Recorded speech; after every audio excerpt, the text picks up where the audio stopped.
Welcome to Purpose 360. I'm Carol Cohn. And I'm Chris Noble. And we're on a journey to explore the brightest and most innovative minds and initiatives in social purpose. Today, companies and brands must stand for something meaningful. They have to have a social purpose and bring that purpose forward to their employees, their customers, and their community. Each episode, we're talking to leaders at Fortune 100 companies, global brands, social enterprise startups, NGOs, and everything in between. We'll be taking a deep dive to learn how they are integrating purpose into their organizations to benefit both business and society for enduring impact. Join us.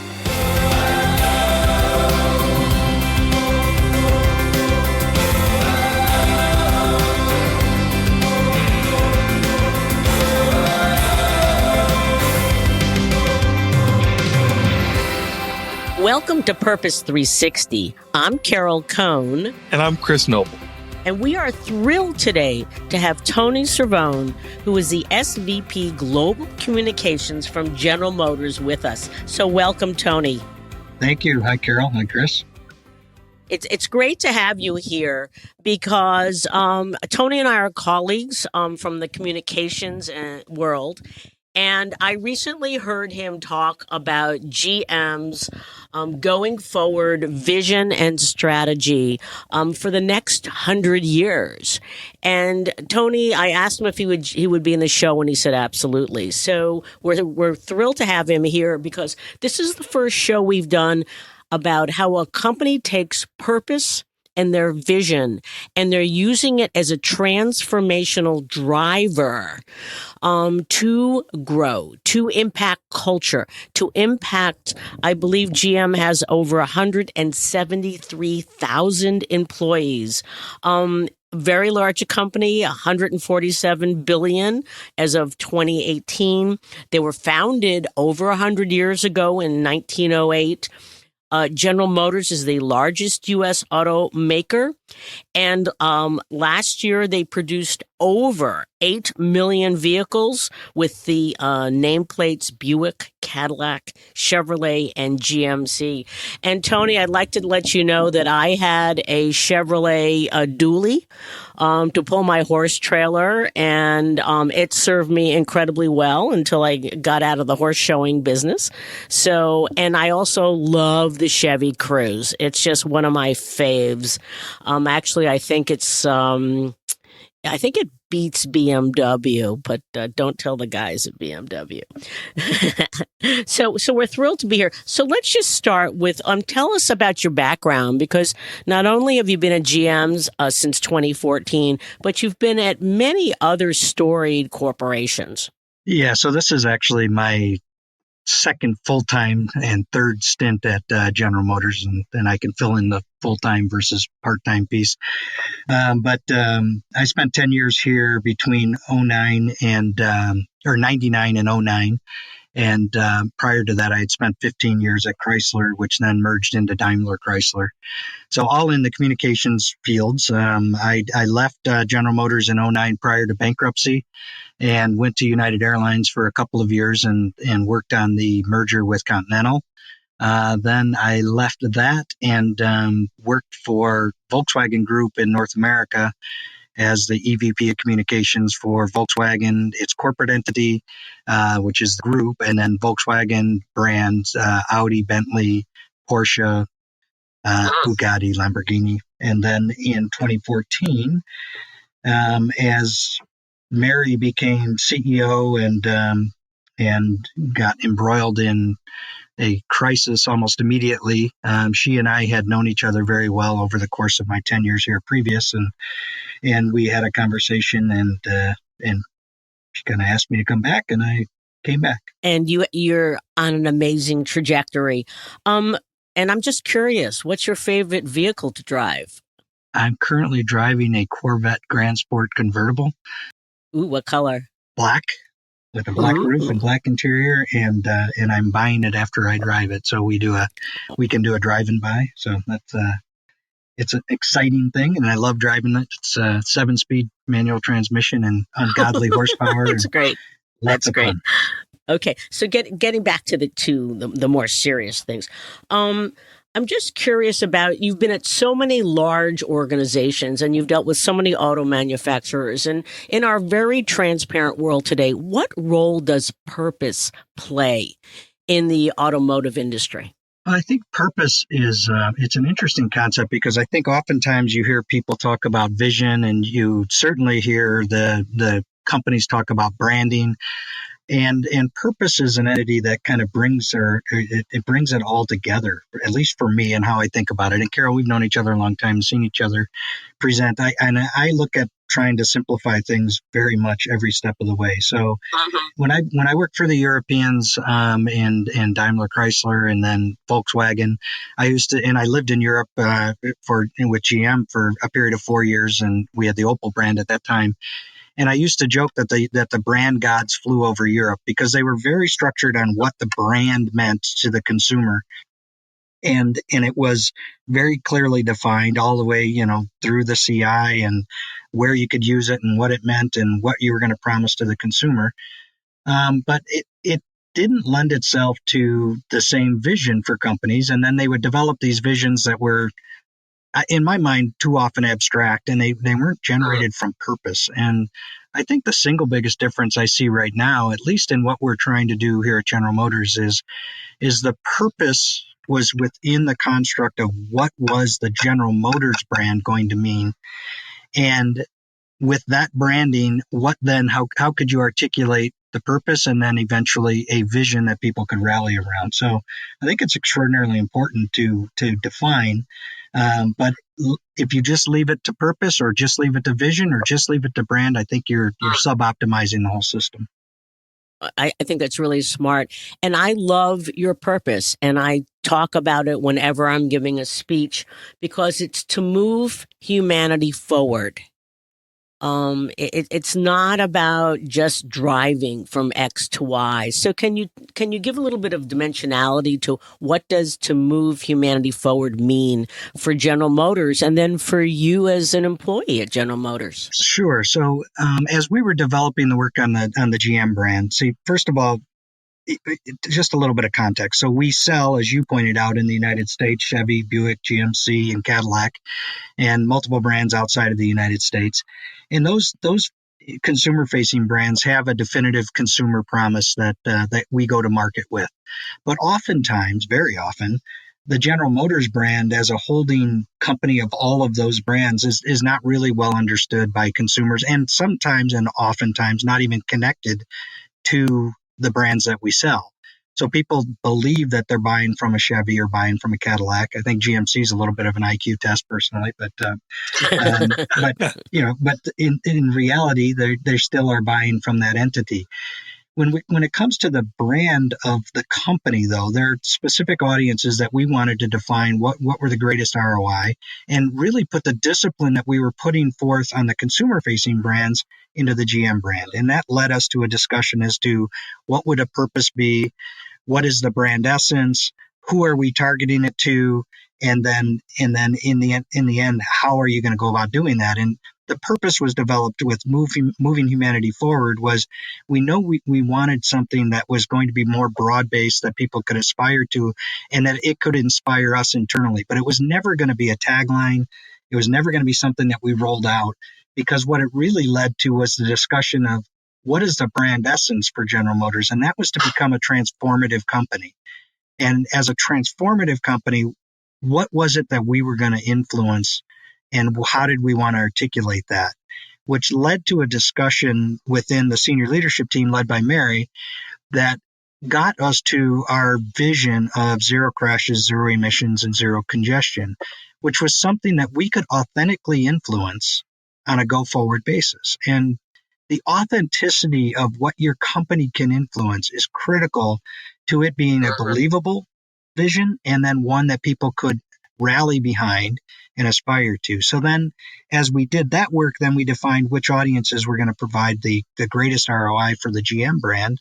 And those were really employees and future employees, investors and policymakers. And so we weren't going to try and tie it to the consumer brands, mostly because we've tried that for decades, and I've been around for several kicks at that can, and it It hasn't resonated, even though all the research says I want to buy from a company that I trust. I want to buy from a company that has these kind of aspirations. The fact of the matter is people think they're buying from a company called Chevrolet or a company called Cadillac. And they are large concerns that do have consumer facing promises. So rather than fight that, we took a step back and said, what can we realistically influence, and what can the societal benefit be? And that this rallying cry is much more than a rallying cry. And frankly, it's bigger than General Motors. Yeah, I think that's really great. And I think that in particular, the way you are having the brand identity of the sub brands, of the own brands, the car lines, different from the brand identity and purpose of General Motors makes a ton of sense. And it also, I think the moving forward vibe is really important. But I also think, just from reading what I've read about Mary and about GM, you do a great job at GM of both honoring and recognizing your past. Good things, bad things, everything, in figuring out what that path forward is. Can you talk a little bit about how your past reflects on that future? For sure. I mean, one of the seminal moments in all of this development work was a meeting we had with Mary where we were talking about what is it that we're going to answer for? What is it that we've developed, maybe on some cases on purpose, providing freedom for people, providing a way to get from A to B, or expanding city centers into rural areas, etc.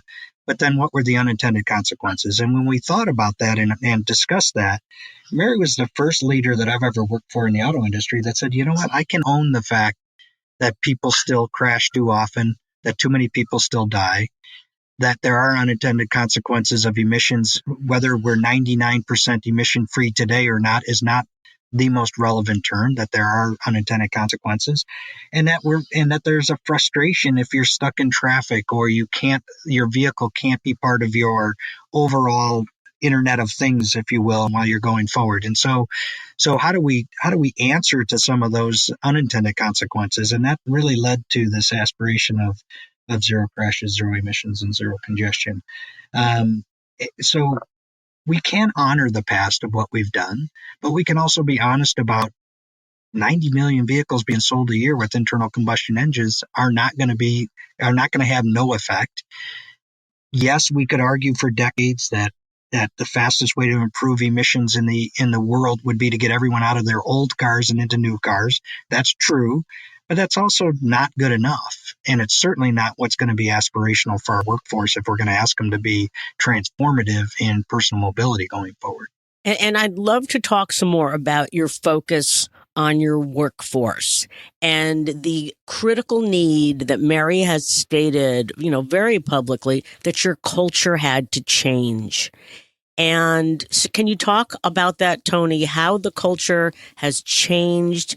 You talked about characteristics in the culture at a recent conference that are very different for GM, and you were very candid about them. Yeah. So when we worked through what was known as the ignition switch crisis, one of the byproducts of the reason that happened was just too little accountability through the company in terms of people feeling that it was always somebody else's job to either raise the flag or question what the results were, or frankly, once the results were starting to come in, whether it was their responsibility or not. And so what Mary said when we went through that and kind of found out what happened, and we did an independent deep dive to figure out what exactly happened, because it had happened 10 years prior to Mary becoming the CEO, at least 10 years prior, maybe 11. And what we discovered was that fundamentally, it's not acceptable to have a culture that doesn't accept the accountability personally on every person. And it was very clear, too, that while Mary was getting a lot of credit for handling the crisis, ultimately, she was charged with changing the fundamental culture of the company. And so Mary was very adamant about this fact that you don't change cultures in general, because that's a big black box that nobody can seem to understand. So how did we dive in and understand what was it that we were going to drive change. And that came down to what behaviors were needed within the company. And those behaviors emanated from the brand work that we did and aligning this and the purpose work that we did and the vision that we did and define specific brands that we were going to have to, or specific behaviors that we were going to have to adhere to and hold each other accountable. You very publicly stated about some traits that Mary has infused into the culture. You say you can't, but I think she's tried. And I think 000 has had the clarity in that call, that mantra, and actually you have a very succinct employee video. And I was just struck by one of your senior executives, unnamed in it, but he said that 000 brought clarity that I have never seen in my career at GM. And this was an individual that you knew had been a GM for 15, 20, 25 years. And so how was he was 35 years? Oh, okay. I was trying to be kind. Okay. So the culture, the traits, talk a little bit about them because they're not the warrior, beat on everybody and win at all costs. No, they're not. The element of what 000 provides is a filter by which we can make decisions on a long-term basis. And let's say you're working on a pickup truck, which most people look at and say, how does that align with a zero emission future? So they work on a pickup truck and they look at it and they say, how do I take weight out of a truck and how do I make it more aerodynamic? And then what kind of engine do I put in it now? And how does that lean toward a more emission-free future and a lean toward this? Because this vision is not something that is going to be a light switch that people are going to flip on and we're going to wake up in 2 years and that's how it's going to work. That's not how the auto industry works. It's never worked that way. And I think oversimplifying it is disingenuous. So allowing people to look at what they do and say, as I strive for my everyday job to make things lighter, to make things more efficient, to make things better, that aligns and it has a level of integrity with it. But then we had to go beyond that to say, okay, this is the aspiration. And Mary very much, Mary's an engineer. And so she gets into the detail and, you can get lost in the detail, which she never does somehow. Or you can really use detail to drive. And we got into specific behaviors that we needed to define for people, whether that was think customer with every decision that you make.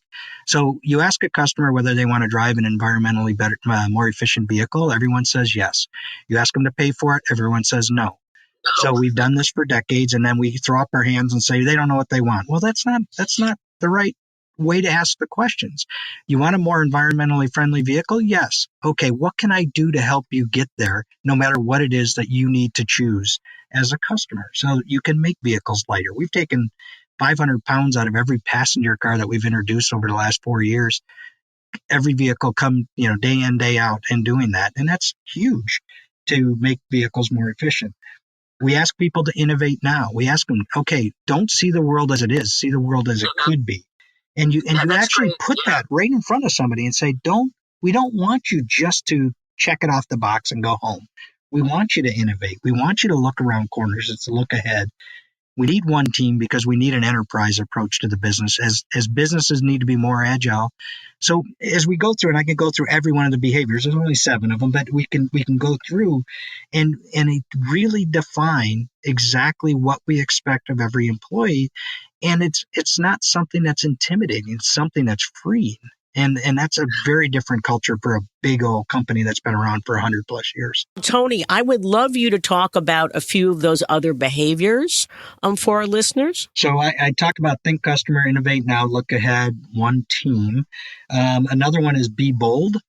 And that's an interesting one because what we want people to do is have the courage of their convictions to find ways to be influential of the purpose of their conviction. So it's very different than just telling somebody, speak up in a meeting and be obnoxious because you have a point of view that hasn't been well thought through, but you have the courage to speak up. That's not actually being bold. That's actually being reckless. Being bold, though, is articulating your point of view and then engaging in a discussion to explain it so that you can say, if somebody says, I don't understand why you're making that point, you can then have a discussion to get to the root of what it is that you're trying to do. That's a very beneficial discussion for senior management to have with employees, but for employees to have within the fabric of the organization. So to say something doesn't look right and I need to ask questions about that, that's great. If we'd have had that back with Ignition Switch, 10 years prior to 14, so 15 years prior to now, we would have been in a completely different place. And that leads to another one, which is win with integrity, which is, we absolutely need to do the right thing, even when it's hard. And that's the proof of a power of purpose. When it's hard. When it's hard, it's easy to do the right thing when everything's going swimmingly. But when it's hard, it's really when you have to define that you're going to be committed to that. And that's absolutely, we are doing the right thing even when it's hard. And that includes making some very difficult decisions, whether it's part of the business or making very difficult decisions with respect to raising your hand. We have a way that manifests itself. We have a website and a way to speak up for safety, which is anonymous. All right. So you can be bold and do it, but you can do it anonymously too if you think, wow, this is just too big to keep quiet. And you got to do it with integrity. And the last behavior that we're absolutely driving is the accountability behavior with it's on me. Everyone needs to understand that they have a role to play and don't just punt it off to somebody else. And how often? Yeah, I'm curious. How many times has that anonymous website been activated? Tens of thousands, if not more. A couple of years ago, it was in the 25, 30,000 range of people raising, and we absolutely follow up on every single request. And a lot of them have already been, to be candid, actuated on prior to somebody asking the question. And we follow up with every single one. So if it doesn't get acted on, here's why it didn't get acted on, because it either had started or we had already worked through the process and it had been changed, or the element was not as if it wasn't the same as if somebody saw it being. So, but we follow up so that everyone knows that their voice has been heard. Well, that's very, very impressive. I know that Mary was highlighted in Risk Takers, which was a CNN business report in March 2019. And I love what I think Jeffrey Sonnenfeld from the Yale School of Management said about her. He said she has buckets of persuasion, understanding, and vision, which I think says a lot to just her character. Oh, I wanted to talk about actually straight from where we're talking about employees and encouraging kind of innovation and action taking. I wanted to dive into some of the technology innovation that's come out of your purpose, and have you talk a little bit about Cruise and about the pilot you guys are doing in San Francisco. Sure, and it fits into a broader strategy that we laid out in the fall of 2015. So after we got through, so 2014 really was Ignition Switch, and we worked through that. Then we started our work on the branding and what was the purpose going to be and what was the vision of the company. And then as we defined where we wanted to go, we knew we needed to drive decision making that answered this vision. And so one of the ways that we did that was we were going to commit to electrification, and we did. And we brought out the first vehicle in the Bolt EV that took away the range anxiety and was affordable for people, and got over 200 at the time 60 miles range, but it gets better than that, closer to 300, and that answered a lot of questions as to our capability and drove our innovation in electrification and continues to drive innovation in electrification. Another area that we looked at, though, was autonomous vehicles. And in the old General Motors, and I'm not talking about the old General Motors 5 years ago, I'm talking about the old General Motors, a decade plus, 2 decades ago, we would have said, well, we can do that on our own. And so we'll get our own employees to start studying this thing. And what we realized was there was a company out in San Francisco called Cruise Automation that was run by a guy named Kyle Vogt and a couple of other people. But Kyle was certainly the technical brainchild of the business. And they shared a lot of the same vision as we did in terms of autonomous vehicles helping drive safety, driving convenience. And they also believed fundamentally that building it off an electrical architecture was the way to go. What they discovered, and as they were working through their system in the fall of 2015, while we were articulating this vision to our investment community and the media, to our employees, they discovered that trying to do it on their own and revamping engine controllers and software to meet the demands of autonomous vehicles every single time an engine computer was updated was kind of a fool's journey. So they and we got together and decided very quickly by the early spring of 2016 that we ought to buy the company, but then we ought to leave it autonomously running in San Francisco, because running in San Francisco is by far the hardest environment to make autonomous vehicles work in. It's got, if you've been in San Francisco, you understand it's got hills. Obviously, that's a no-brainer for anybody who's watched television. But what you don't understand about San Francisco is how many other things are happening. Bikers, how many of the roads are not square roads that perfectly square off with each other, how much work is done on a daily basis, where you have double parking. So, I mean, we know that the iteration in San Francisco is by a factor of 50 greater than iterating on a square box, lightly traveled community. Right. Plus the congestion, right? I mean, it's all the things on top of each other.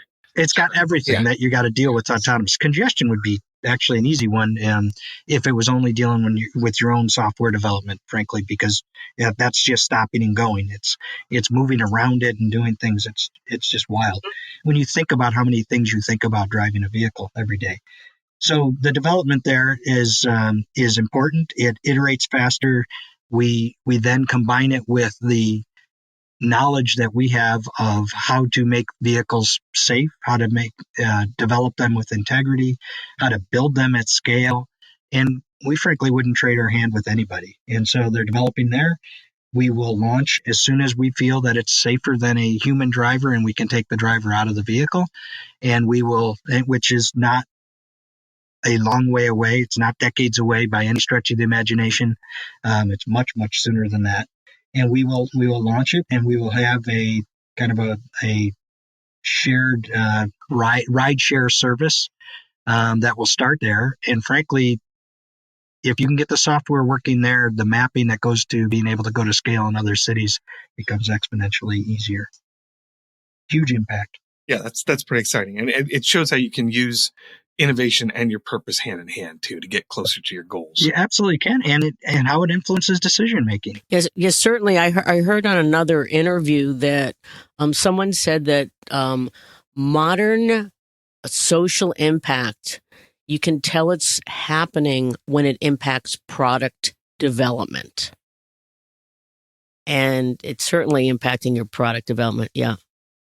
Fundamentally, if you are going to influence societal change, then you've got to have a vision or a purpose, or the combination of a vision and purpose and brand essence that is something you can influence. And one of the issues that I've always had, whether it's in our philanthropic activities or in company visions, is when they try to solve huge issues that they don't have alignment on what they do day in and day out. So how do you get people to rally behind things that are critical problems for the world? Yes, I absolutely get it. Critical problems for the world, but how am I going to influence it? And can I drive social change? And when you look at it that way, you can get pretty specific, yet aspirational at the same time, and have the authenticity that you need for it to be part of the fabric of a company and something that can withstand the test of time.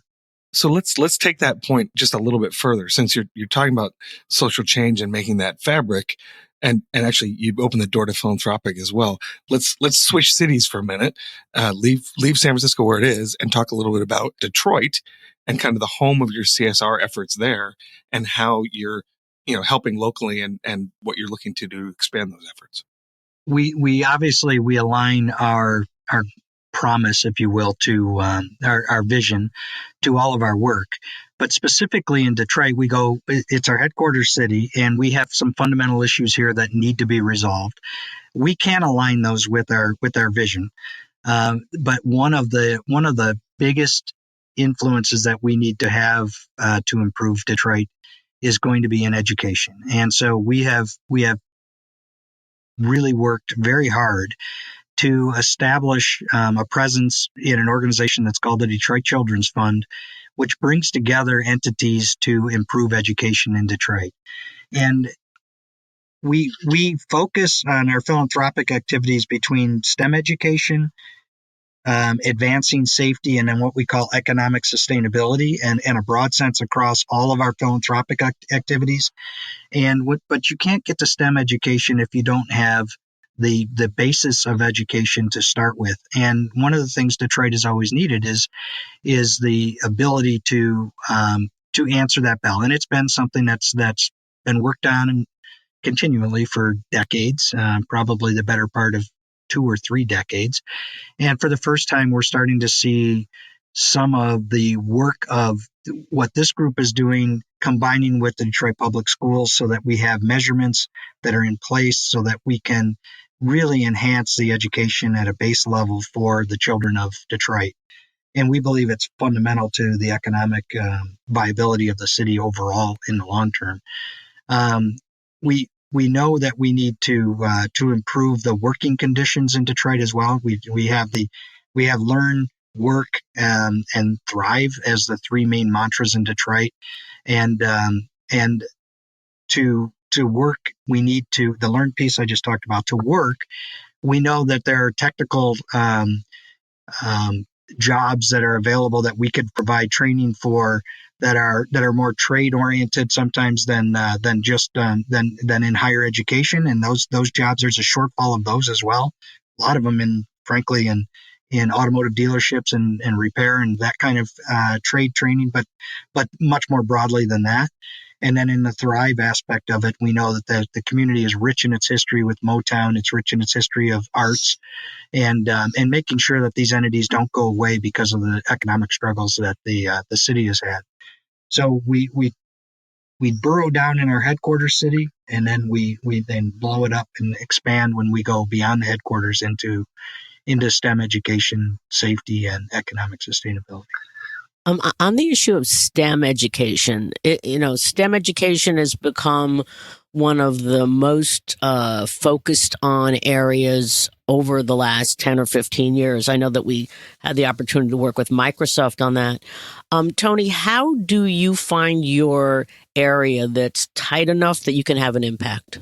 The biggest step is when people come to ask for funding, they have to prove that they are going to align with one of the 3 areas. And then there are specific metrics that they have to submit for ongoing funding. And so they have to put together the plan that says, here's how we're going to do it. And then they actually have to do it. I think for decades, big companies were kind of divided and conquered. Everybody came after a dollar. And if you had a slightly different mission statement, then you were in competition with somebody down the street who had their own mission statement. And frankly, we sub-optimized the social impact, I think. Companies would take, a dollar and divide it in half, or divide it into thirds, or divide it into tenths. And just because two individual organic organizations were more interested in their own mission statement than combining strengths and going and doing it. So we oftentimes spend our time combining organizations to say, how can you both get together to drive an actual social outcome? So that's one aspect of it. The other aspect of it is frankly this measurement. And if you go on our website and you start to apply for funds, there are going to be a series of demands, frankly, that we're going to put toward you to say, this is what you got to do. And if you promise X and you deliver X minus, then we're going to have a conversation as to whether it goes forward or not. And that's hard when you've been an institution that's been around for 110 years to meet with people and say, we love your mission, but our social impact doesn't align right now. And we need to put our funding where we're going to have the biggest impact and where we can own the impact. And that was one of the first things we did when we brought the philanthropic organization under, and under me is overstating my significance with it, because frankly, all I do is ask a lot of questions and I get really smart people to go after it. But every organization where I've been part of a foundation or leading the philanthropic end, one of my greatest frustrations was this sub-optimization of like entities arguing over the almighty dollar from a company. And it just, there are things more important than that. And frankly, driving the social change is the most important. I've always argued it's not about getting credit for what you're doing. If you drive the social change, your credit will come. There you go. Well, that's great. Totally different question, but how did being on the cover? Mary was on the cover of Fast Company, and you talked about your targets are future employees, current employees. What kind of impact did that have? That's pretty cool. Yeah, well, for decades, communications has argued it's worth, right, and we've always had this inferiority complex against marketing for decades. This is one where, as we get closer to all of our organizations and can measure direct impact, then we are aligning kind of resources so that we can have that impact. So when Mary was on the cover, as you said, I can't remember what year it was either 15 or 16 in the fall, we saw a direct impact on the numbers of technical students going to our website to not only look for technical opportunities and jobs, but apply for. And it was, in terms of searches, it was some astronomical. I want to say it was up like 5 to 10x in terms of the searches immediately. And then the quality of the student that was coming into it was direct as well. I've seen a similar impact in the last year. We did Mary did a kind of fireside chat with Axios and did it in Boston. Did it, right with the MITs of the world and all of the technical institutions that are right there in Boston, and invited a bunch of students to come show up live, 400, 450, but then Axios carried it. And it was, the surprise factor of, big old automotive company, been around for 110 years, with a female CEO sitting there saying, yeah, we believe in a world that has zero crashes, zero emissions, and zero congestion. We had a huge aha factor there. And then the engagement of what was essentially a one company employment fair was pretty astronomical. And so better to actually just understand when somebody comes to you with an opportunity that says, we really think this aligns with what you're trying to get done. And they were right. It did. It's interesting just listening to you, how your brand strategy and your identity, but also your business strategy and also your recruiting strategy all sort of line up. And it seems like the new audience of potential workforce that you're appealing to, and the next audience of potential consumers that you're appealing to, are the same audience. And so I wanted to just talk a little bit, or have you talk a little bit about how your millennial outreach is transfigured by all this other thinking. Yeah, I think when one of the real benefits, Chris, that we've had is we haven't gotten too caught up in ensuring the short-term alignment of the consumer brands with the longer-term alignment of the company's vision. Now, that shouldn't be misconstrued to say that they don't need to be complementary. And certainly there are times where people want to look at a brand and say, is it living up to that, when they make that connection? But we knew full well that if we were to influence future employees and they were to understand the vision of this company, and then they were to engage this company, the likelihood would be that they would then understand ultimately which brands belong to this company. Because, as I said earlier, it is amazing how many people don't know which brands, and I don't want to give free publicity to our competitors because their brands often come up as brands that General Motors owns. And but as you engage an audience and they get more familiar with you, you are connecting those dots on a longer term basis. And then the brands that we have need to then reinforce. And so it's important that Chevrolet came out with the Bolt EV, because it was an electric vehicle for everyone at a time when Tesla was frankly electric vehicles for very rich people. And as Tesla's tried to go mainstream, we've seen some of the struggles that they have. We have the capability to do that at the levels that these vehicles start to get accepted. But then we know our role needs to be more broad-based. If we're really going to have credibility with that, then we're going to need to be part of infrastructure. We're going to need to be part of making sure that we develop technically a vehicle that can be charged in about the same time it takes to fill a gas tank. And if you can do that, then the economics work for the quote unquote gas station of the future, which is basically a charging station of the future. And then those economics start to play out. And then the next stage on that is, okay, how do you generate electricity? Then you need to do it with renewables and do that on a go forward basis. That's why this is decades away. This isn't something that you're just going to flip a switch. I mean, we did the 1950s had the infrastructure for the national highway system, and that led to gas stations and everything else proliferating themselves. And you have the same kind of rollout here. It's just going to be transforming to the mid 21st century ecostructure. So how much have you shared 000 with the financial community?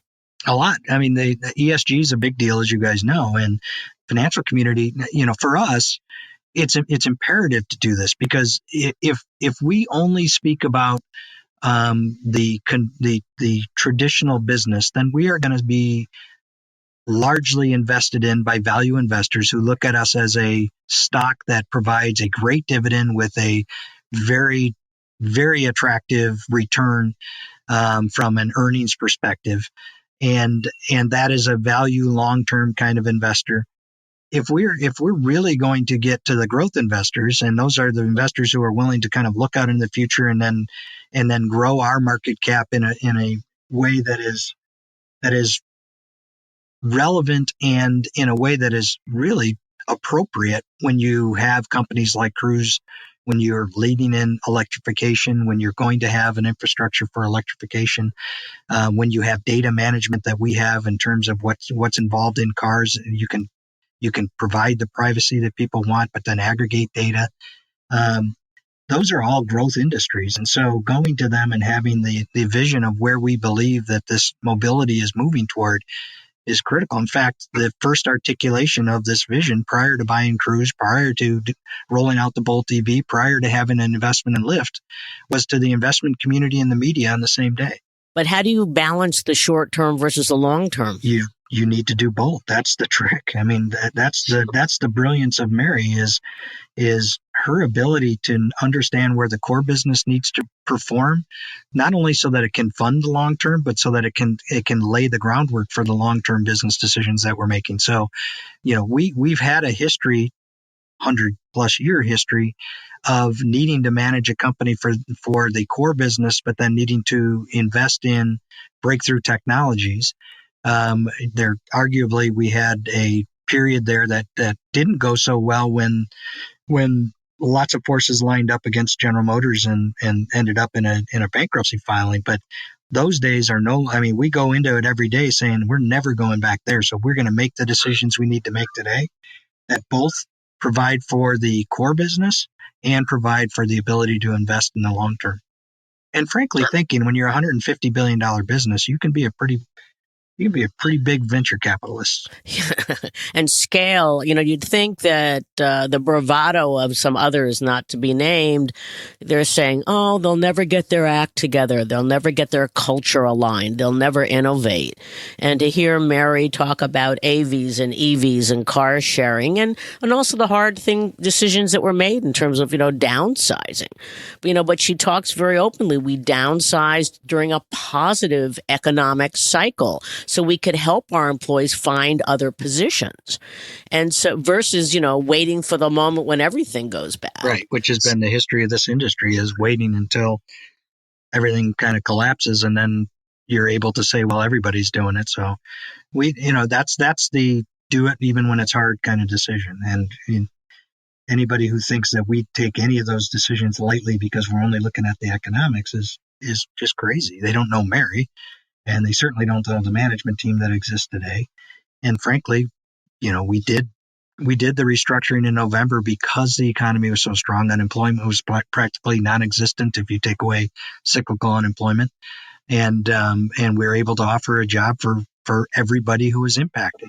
we have a job for everybody. Now, it doesn't mean it's in the same community. And frankly, if it's in the same community, we work really hard to find a viable alternative for the community that was impacted, and believe that there is such an opportunity to kind of go forward basis. Yeah, very much a multi-stakeholder based approach. So I hate to say that we're near the bottom of our wonderful interview, but we are. You have given us so many insights. So to ask you for 3 or 5 insights for your peers or others who are contemplating significant transformation, culture change, that they need to bring to focus on their purpose and then bring it to life with a mantra. What, Tony, do you think are the most important things for your colleagues or others in the purpose world to consider? So let me preface it by saying, far be it from me to think that I understand all of the challenges that my peers have. I think one of the things I've learned over the years is that until you're walking in their shoes, you probably don't understand the significance. So take all of this with a grain of salt. The first is fairly universal, though, and that's that your purpose needs to be authentic. It needs to be something that you can own and you can influence. Too often, we've got vision statements or purposes that could be anybody's. And while we fulfill our mission of doing our homework assignment when we do that, that's truly not very effective. The second one for me personally is just get started and quit getting hung up on all of the nuance of the verbiage or whether or not marketing's in control or communications is in control. Just start going and then figure out who it is you're trying to influence on a highest return on investment basis. And so that means that you get to limit your audience reach first to test it out so that you get a higher rate of return and you get some wins, which then gets some wind at your back and you can move forward. And so I think too often, at least historically and in my view, the complexity of the everyday for us gets in the way of creating a simple direction. And we pride ourselves on the ability to manage complexity. I think sometimes it's to our own, it undermines what we're trying to get to. So try and be very simple and go after who it is you're trying to get done, get who you're trying to influence, and then what is it you're trying to get done.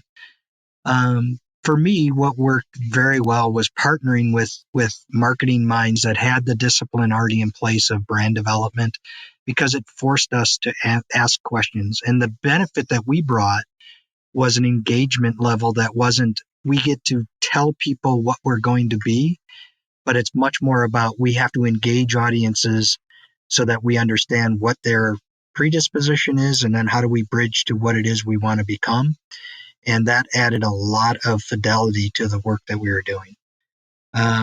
Those would be the things I would give people to think about, at least as they go forward and start this journey.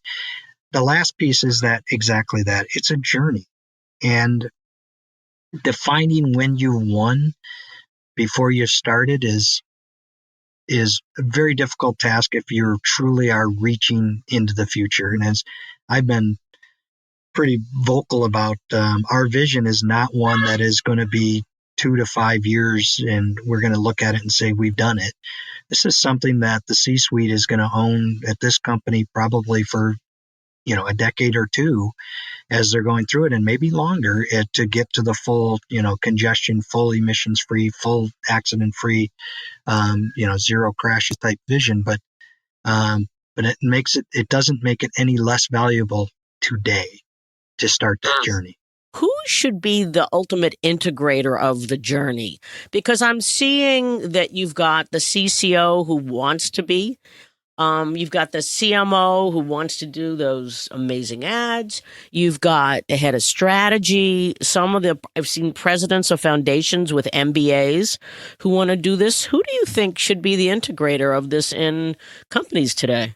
I think it's the whole C-suite, frankly. If you don't have buy-in across the entire C-suite enterprise, then you're probably going to sub-optimize its effectiveness. Too often, over the course of 35 years of doing this, communications had to go do communications, marketing had to do marketing, Right. HR had to do HR, legal had to do legal, the actual functional areas had to do what they did well. But to be truly successful in agile companies today and the level of transparency that's required today, it needs everybody that's just going to kind of lock arms and say, we own this together. And frankly, it's been an inspiration to me to work for someone who embraces that idea and encourages it across the entire enterprise and says, we are enterprise leaders. Your number one team is around this table. Then you go manage your organization. And Mary has done that, and she's doing it effectively. We never underestimate how much more work we have to do, but we never lose sight of the fact that we need to work well together. Oh, yes. When Mary was asked, I think about CNBC, it's your 5th year anniversary. How are you doing? And they kept trying to ask her to give herself a grade on a report card. And she said, I'm never satisfied with my performance. She's never satisfied with any of our performance. Tony, I think this has been a tremendous conversation. Tony Cervone from General Motors, Senior Vice President of Global Communications. I think that the culture that is evolving very much courses through your blood as well as your brain. So fabulous conversation. I'd just like to close to say that, General Motors' vision, 000. It's a simple mantra, but it's so profound. As one of your colleagues said, it's a message that is greater than General Motors. It's greater than our industry per se. It's about the future of our planet and the future of humankind. It's a compelling North Star for us. It's giving people a different view of General Motors. So today, thank you for sharing with us such great insights about your purpose journey. And I'd just like to end for our listeners with the question, what is your purpose?